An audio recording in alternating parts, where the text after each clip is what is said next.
Hello friends, welcome to my channel. இன்றைக்கி ஒரு one day vlog தாங்க பார்க்க போகிறோம். ரொம்ப இன்ட்ரெஸ்டிங்காக இருக்கும். வாங்க வீடியோக்குள்ளே போகலாம். ஃபஸ்ட்டு ஹெல்த்தியாக நெல்லிக்காய் ஜூஸ்லேருந்து ஸ்டார்ட் பண்ணலாங்க. இதுக்கு ஒரு 2 நெல்லிக்காய், புதினா, கருவேப்பிலை, அப்புறம் கொத்தமல்லி இது நாளையும் நல்லா மிக்சியில் போட்டு அரைச்சிக்கலாங்க. அரைச்சி நல்லா ஜூஸாக எடுத்துக்கலாம். உப்பு உங்களுக்கு தேவைப்படுச்சுன்னா போட்டுக்கோங்க. நாங்கள் அவ்வளோ உப்பு போட்டுக்க மாட்டோங்க. உப்பு போடாமையே குடித்தாலும் நல்லா தாங்க இருக்கும். ஸோ இதை டெய்லியும் 1 கிளாஸ் இல்லைன்னா வீக்லி ஒன்ஸ் கூட குடிக்கலாம், இல்லைனா வீக்லி ட்வைஸ் குடிக்கலாம். சூப்பராக ஜூஸ் குடிச்சிட்டு நெக்ஸ்ட்டு நான் லஞ்சுக்கு தாங்க ப்ரிப்பேர் பண்ணிகிட்டு இருந்தேன். இன்றைக்கி ஒரு கறி குழம்பு சுவையான டேஸ்ட்டில் காலிஃப்ளவர் கிரேவி தாங்க செய்யலாம். ரொம்ப சூப்பராக இருக்குங்க. காலிஃப்ளவர் நல்லா சுடுதண்ணியில் போட்டு நல்லா வாஷ் பண்ணி எடுத்துக்கோங்க. அதில் புழுவெல்லாம் இருக்குங்க, குட்டி குட்டி பச்சை கலரில் இருக்கும். அந்த புழுவெல்லாம் ரிமூவ் ஆகிடும் சுடுதண்ணியில் போட்டோம்னா. ஸோ உப்பும் மஞ்சத்தூளும் போட்டு நல்லா அலசி எடுத்துக்கோங்க. அலசி எடுத்ததுக்கப்புறம் வெங்காயம், தக்காளி எல்லாம் போட்டு நல்லா ஃப்ரை பண்ணிவிட்டு அதுக்கப்புறம் இந்த காலிஃப்ளவரையும் ஆட் பண்ணி கொஞ்சம் உப்பு ஆட் பண்ணி நல்லா வணக்கிக்கோங்க. நான் இதுக்கடையில் சின்ன வெங்காயமும் குழம்பு மிளகாய்த்தூள் அப்புறம் தேங்காய் இது மூணையும் மிக்ஸி ஜாரில் அரைச்சி எடுத்துக்கிட்டேங்க. இது சாந்து மாதிரி வச்சோம்னா கறிக்குழம்பு டேஸ்ட்டில் செம்ம சூப்பராக இருக்குங்க. உங்களுக்கு குழம்பு மிளகாய்த்தூள் ரெசிபி வேணும்னா சொல்லுங்கள். எனக்கு எங்கள் அம்மா தாங்க அரைச்சி தருவாங்க, இல்லைன்னா எங்கள் பெரியம்மா அரைச்சி தருவாங்க. இங்கே 2 பேருக்குள்ள யாரோ ஒருத்தர் எனக்கு அரைச்சி கொடுப்பாங்க. ரொம்ப சூப்பராக இருக்கும், டேஸ்ட்டாக இருக்குங்க. உங்களுக்கு ரெசிபி வேணும்னா சொல்லுங்கள். கண்டிப்பாக நான் அது ஒரு வீடியோவாக உங்களுக்கு கண்டிப்பாக போடுறேன். நெக்ஸ்ட்டு அந்த சாந்தையும் ஊற்றிக்கலாங்க. சாந்தையும் ஊற்றி நல்லா மிக்ஸ் பண்ணிக்கலாம். உங்களுக்கு எவ்வளோ தண்ணி வேணுமோ அவ்வளோ தண்ணி ஊற்றி அட்ஜஸ்ட் பண்ணிக்கலாம். கிரேவி மாதிரி வேணுனாலும் கம்மியாக ஊற்றி நம்ம கிரேவி மாதிரி வச்சுக்கலாம். இல்லை எனக்கு குழம்பு மாதிரி வேணுனாலும் குழம்பு மாதிரி வச்சுக்கலாங்க. ஆனால் கறி குழம்பு மாதிரியே சூப்பராக இருக்குங்க, செம்ம டேஸ்ட்டாக இருக்கும். கண்டிப்பாக நீங்கள் ட்ரை பண்ணி பாருங்கள்.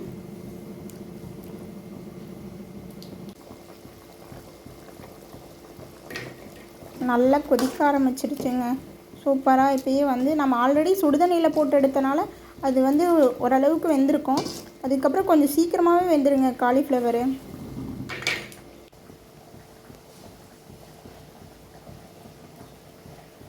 ஸ்கூல் ஸ்டார்ட் ஆனதுலேருந்து மார்னிங் 5 o'clock நான் எழுந்திரிச்சிட்றேங்க. ஏன்னா டியூஷன் பசங்கள்லாம் 5 o'clock வந்துடுவாங்க. 5 o'clockலேருந்து 6 o'clock வரைக்கும் டியூஷன் இருக்குங்க. ஸோ அதுக்கப்புறம் தாங்க நான் ப்ரிப்பேர் பண்ண ஆரம்பிப்பேன், லஞ்செல்லாம் ப்ரிப்பேர் பண்ண ஆரம்பிப்பேன். சமையல்லாம் முடிக்கல ஒரு 9 o'clock அப்படிங்கும்போது ஓரளவுக்கு சமையல்லாம் முடிச்சிடுவேங்க.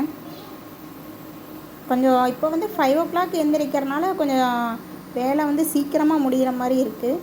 ஸோ எல்லாருமே ட்ரை பண்ணி பாருங்கள். ஏர்லி மார்னிங் எழுந்திரிச்சிங்கன்னா ரொம்ப வேலை சீக்கிரமாக முடிஞ்ச மாதிரி இருக்கும்.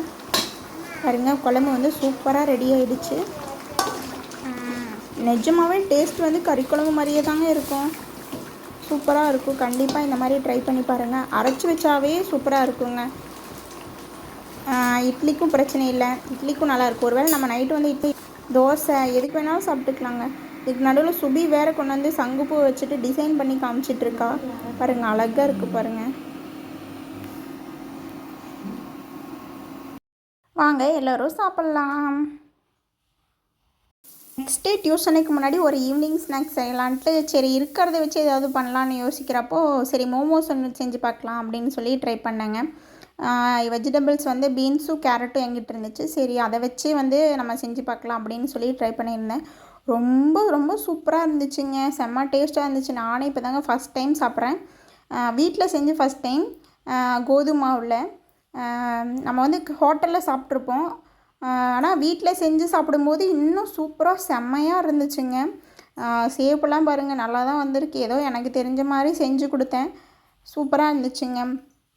எப்பயும் போல் இருக்கிற வெஜிடபிள்ஸ் எல்லாம் போட்டு வணக்கிட்டு அதுக்கப்புறம் கோதுமை மாவு எப்பயும் பிசையும் இல்லைங்க, அந்த மாதிரி பிசைஞ்சிட்டு நம்ம உள்ளே வச்சு ஸ்டஃப் பண்ணிவிட்டு இட்லி பாத்திரத்தில் கொஞ்சமாக தண்ணி ஊற்றி இதை நம்ம சேவ் பண்ணி வச்சுருப்போம் இல்லைங்க, அதை எடுத்து வச்சிடலாங்க. ஒரு 10 minutesங்க வச்சா சூப்பராக வந்துருச்சு. அதுக்கு நடுவுலேயே நான் சாஸுமே நானே ரெடி பண்ணிட்டேங்க.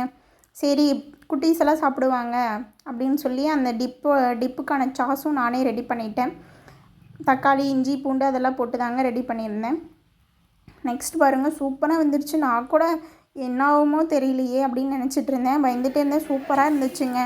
கண்டிப்பாக ட்ரை பண்ணி பாருங்கள், சூப்பராக இருக்கும். டேஸ்ட்டு செம்ம சூப்பராக இருந்துச்சுங்க. பாருங்கள், என் குட்டீஸ் எல்லாமே நல்லா இருந்துச்சுன்னு சொல்லி சாப்பிட்டே காலி பண்ணிட்டாங்க.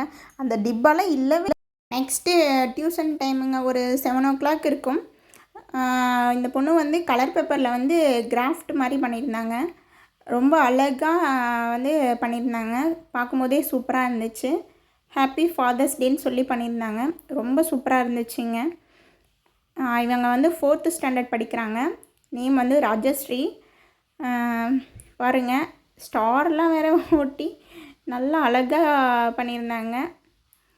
பாபி டால்லாம் வச்சு பண்ணியிருந்தாங்க. அவங்களுக்கு என்னென்ன தெரியுமோ அந்த மாதிரி பண்ணியிருந்தாங்க.